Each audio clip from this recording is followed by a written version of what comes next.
So Trump won the election, and it's all about tariffs and immigration. So in this video, I'm going to share with you exactly how that's going to affect you and your wallet.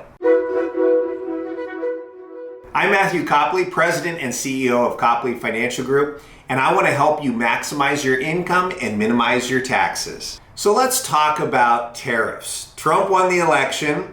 And what does that mean? Everyone's talking about tariffs and how this is going to change the economy for the good or for the bad.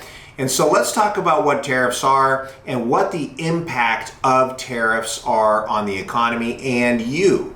So what a tariff is a tax. It's a tax on foreign-made goods. Don't let these politicians fool you with, China's going to pay the tariffs or Mexico pays the tariffs. That's absolute baloney. The American people pay the tariffs. And so it's essentially a sales tax on foreign-made goods. Now, you don't pay it as a consumer at the sales tax level. It's paid by the actual importers that are bringing things into the United States. But ultimately, the result is you pay higher prices for foreign-made goods. So, looking at how this works, I'm going to use an example, analogy I've come up with.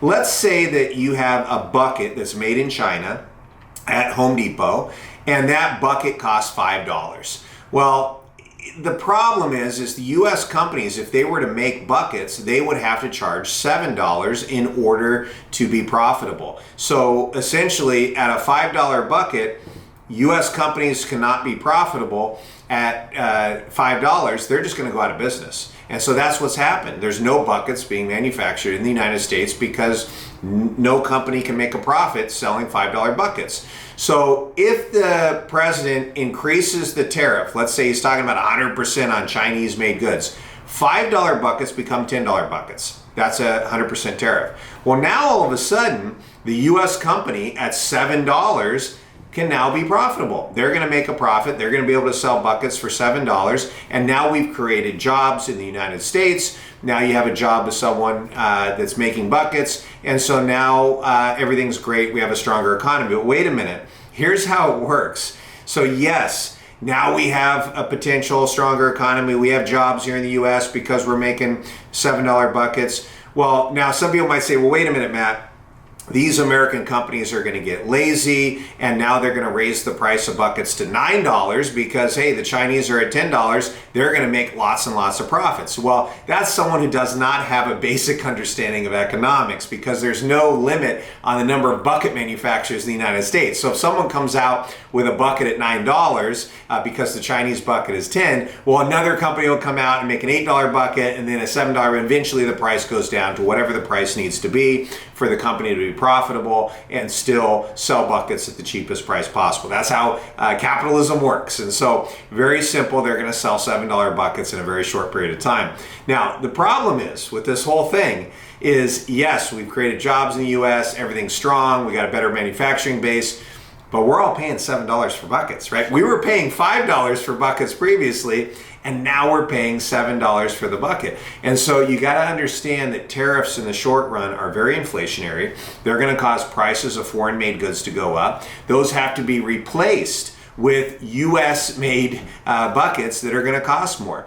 And this goes along, too, with all this that Trump's talk about removing all of the illegal immigrants from this country. And there's a lot of them. Officially, it's like 11 million came in under Biden and potentially 20 million, some of the reports say. If you round up all these people and you send them out of this country, there's a lot of jobs in the United States that Americans will not do at the wages that the illegal immigrants are getting paid. So these are maybe people in kitchens. These may be people that are, maintenance workers, janitors, people that are making a wage that's below what a U.S. citizen would be willing to work that job. Well, that means that wages have to go up. In other words, those companies that are hiring these people, they're going to have to replace those jobs with a higher pay U.S. worker.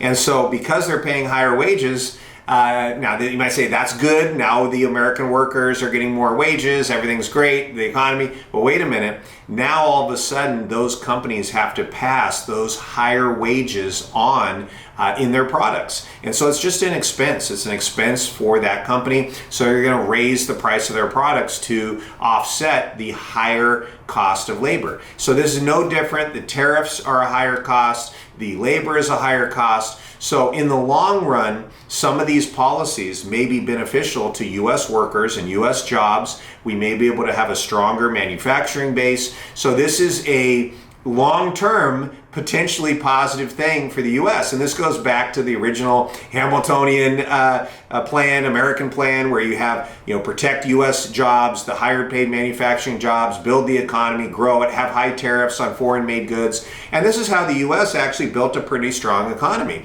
And of course, over the last few decades, a lot of those tariffs have gone away. There's been a lot of different free trade, which actually isn't free trade, it's managed trade agreements that have been put in place.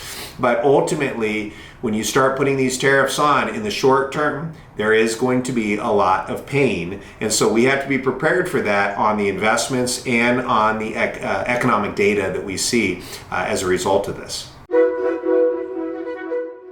This is Matthew Copley, and if you want to know how we help our clients maximize their income and minimize their taxes, please visit our website and check out the rest of our videos.